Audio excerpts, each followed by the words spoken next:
प्यारे मित्रों, आज हम लोग पढ़ेंगे शक्ति संतुलन के तरीके। ठीक है मित्रों, एक बार फिर से आपसे वही कहेंगे कि सब्सक्राइब कर दिया कीजिए। चलिए, शक्ति संतुलन के तरीके। तो यहाँ पर देखेंगे जिन राष्ट्रों जो राष्ट्र कमजोर हैं, क्योंकि शक्ति के स्रोत शक्ति की स्थिति हर समय बदलती रहती है। यहाँ पर देखेंगे तो शक्ति संतुलन के कितने तरीके हम अपना सकते हैं, क्योंकि किन क्षेत्रों में हम कहाँ पर कमजोर पड़ रहे हैं, उसी कमजोरी की स्थिति को हम ध्यान में रखते हुए इसको हम लोग आगे इसको क्या बोलते हैं, शक्ति संतुलन को बनाने के तरीके हम आगे पढ़ रहे हैं।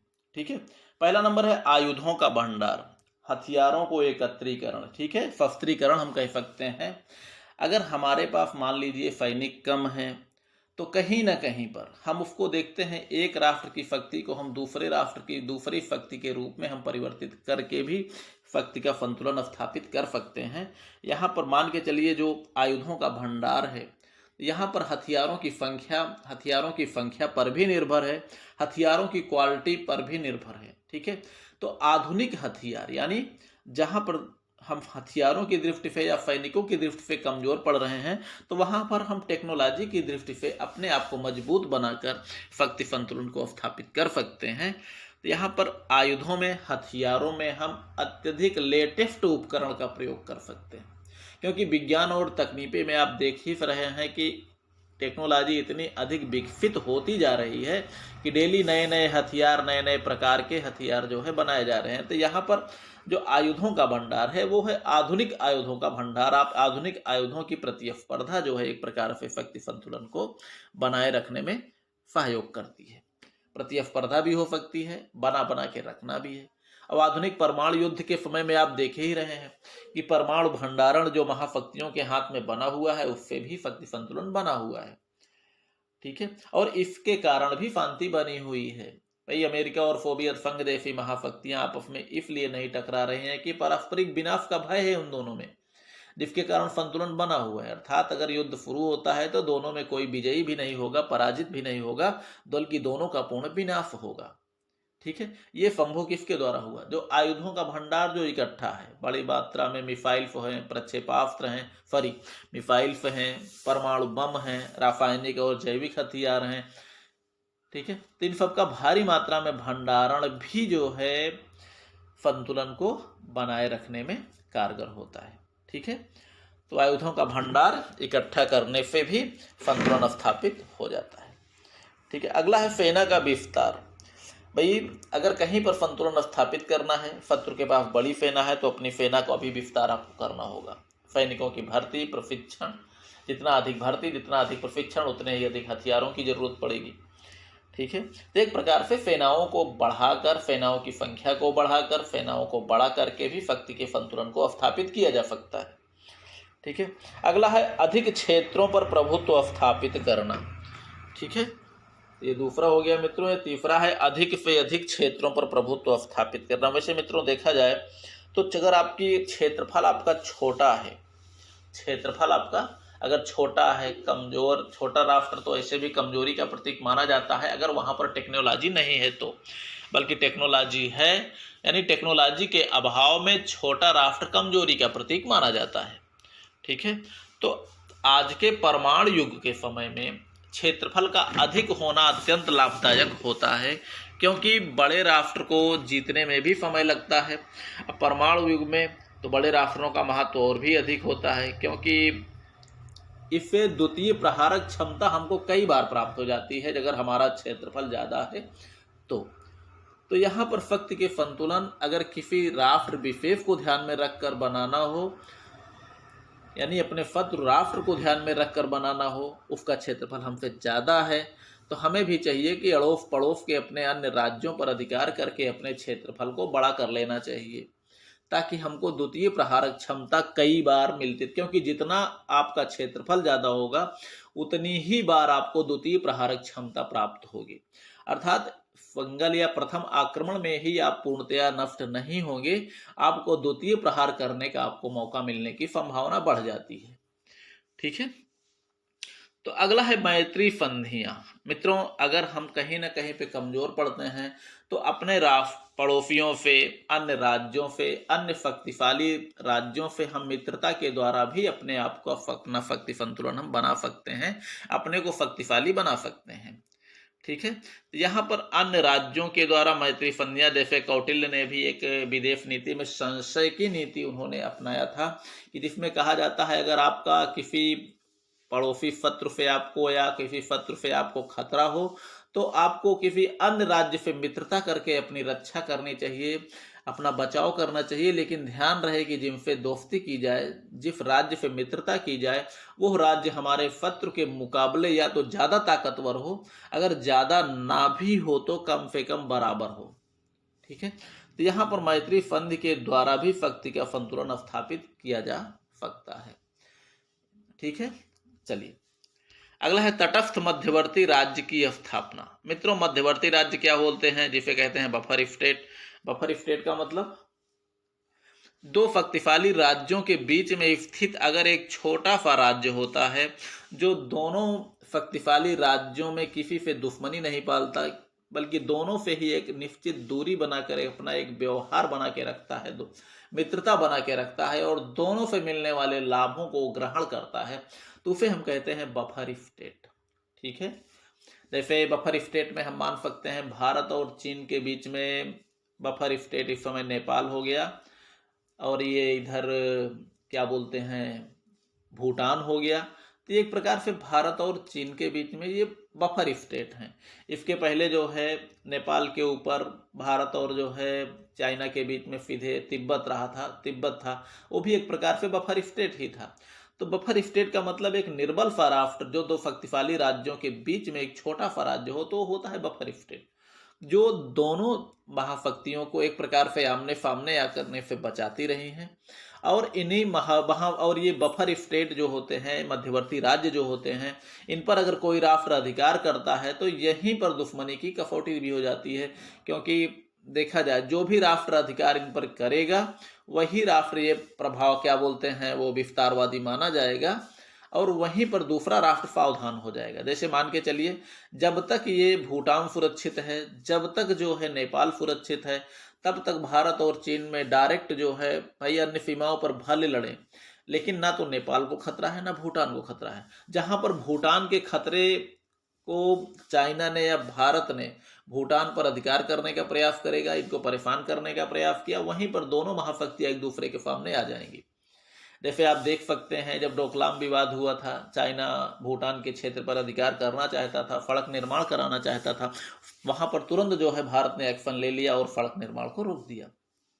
हाँ, ये परिस्थितियां दूसरी हैं मित्रों की। तिब्बत के मामले में उसमें भारत की स्थिति भी बहुत अच्छी नहीं थी। तिब्बत पर चाइना ने अधिकार भी कर लिया और भारत ने कुछ नहीं किया वहां पर। तो ये परिस्थितियों के ऊपर निर्भर करती है।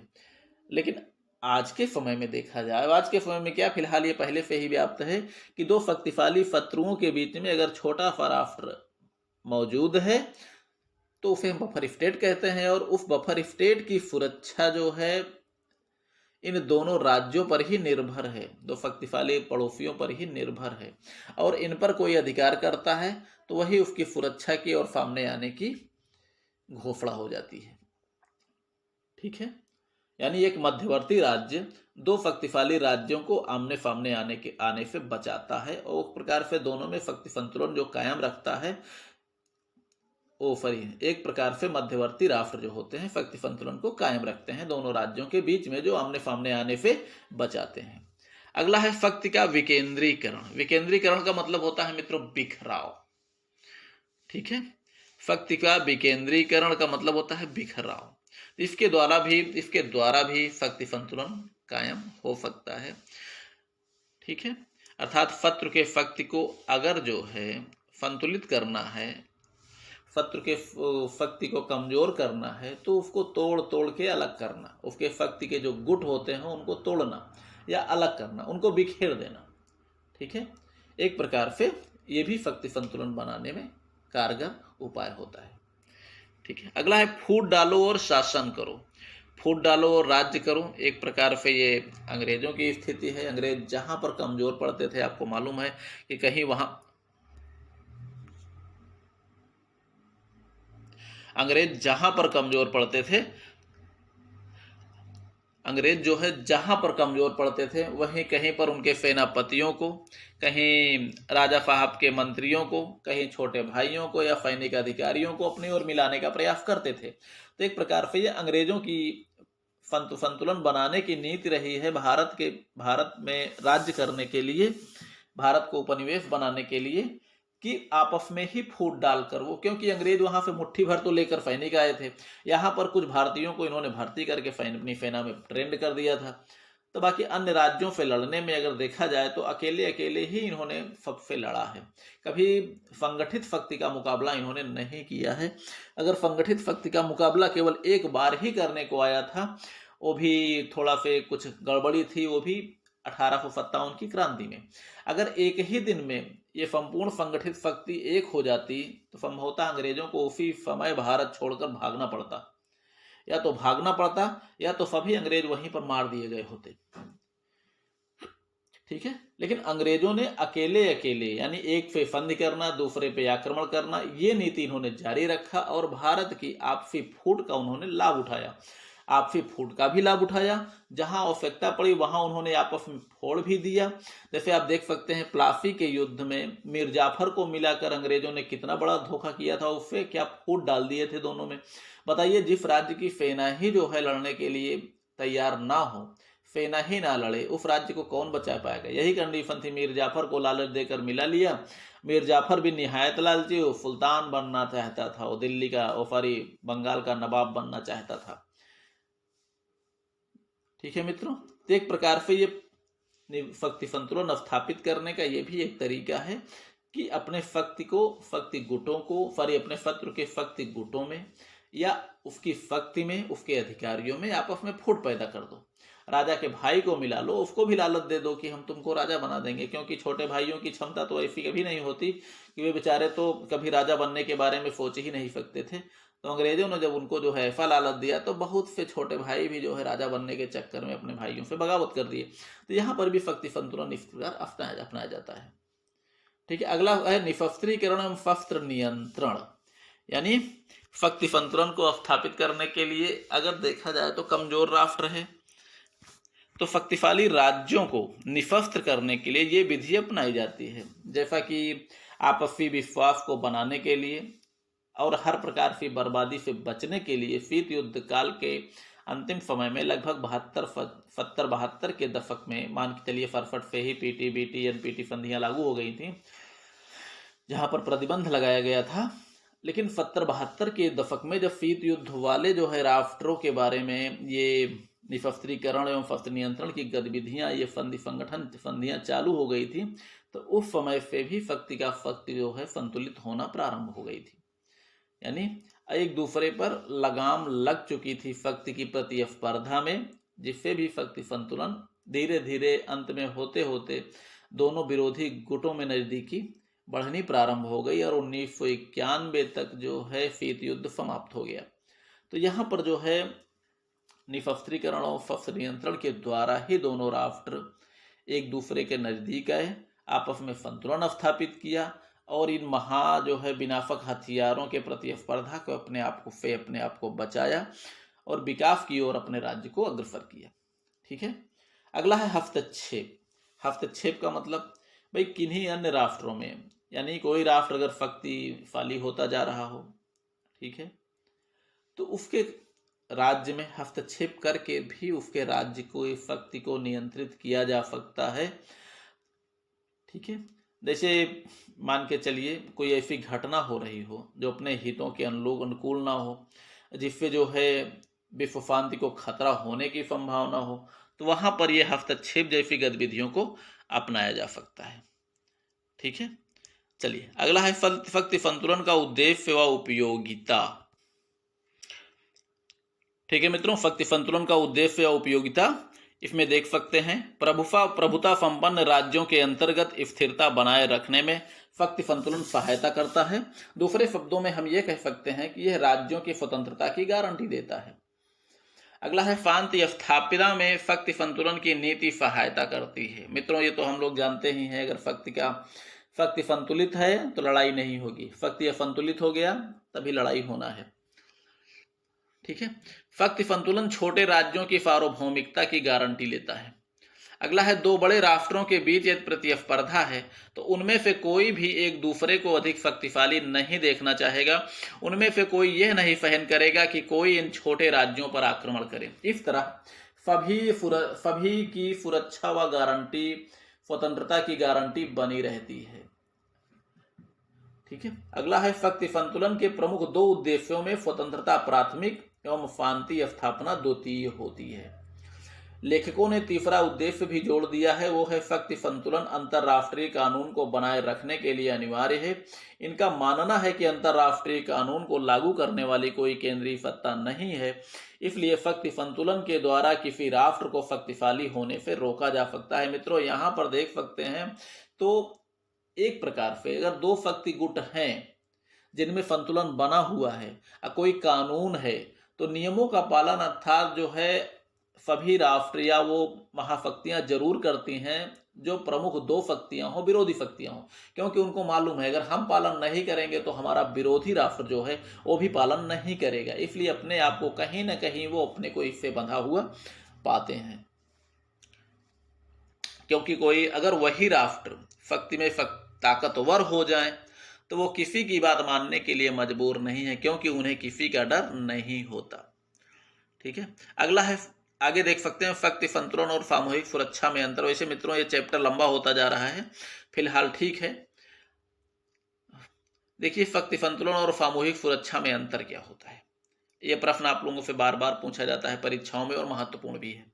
शक्ति संतुलन की मान्यता है कि प्रतिस्पर्धा राज्य व्यवस्था का अभिन्न अंग है, इसलिए दंड नीति इस व्यवस्था की विशेषता है, जबकि सामूहिक सुरक्षा में भय, शंका, दंड नीति और संतुलन के स्थान पर सहयोग, विश्वास और सामान्य उद्देश्य से प्रेरित हमलावर के विरुद्ध सभी को संगठित होकर मुकाबला करने का विचार है।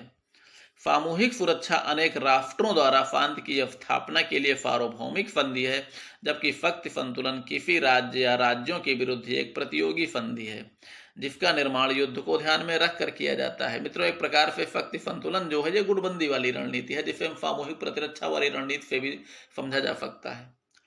सामूहिक सुरक्षा सहयोग के आधार पर एक विश्व की मान्यता पर आधारित होता है, जबकि शक्ति संतुलन दो विरोधी गुटों की मान्यता पर आधारित है। सामूहिक सुरक्षा विश्व शांति को आधार मानती है, जबकि शक्ति संतुलन अपने हितों को आधार मानता है।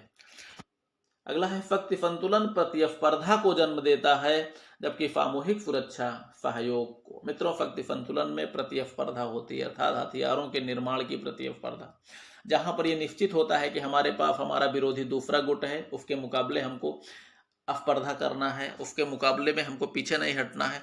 तो यहाँ पर देख सकते हैं जो शक्ति का संतुलन, शीत युद्ध काल में केवल शक्ति का संतुलन बनाए रखने के लिए दोनों महाशक्तियों ने परमाणु बमों का निर्माण, हथियारों का भंडारण, हथियारों की प्रतिस्पर्धा उन्होंने प्रारंभ कर दी थी।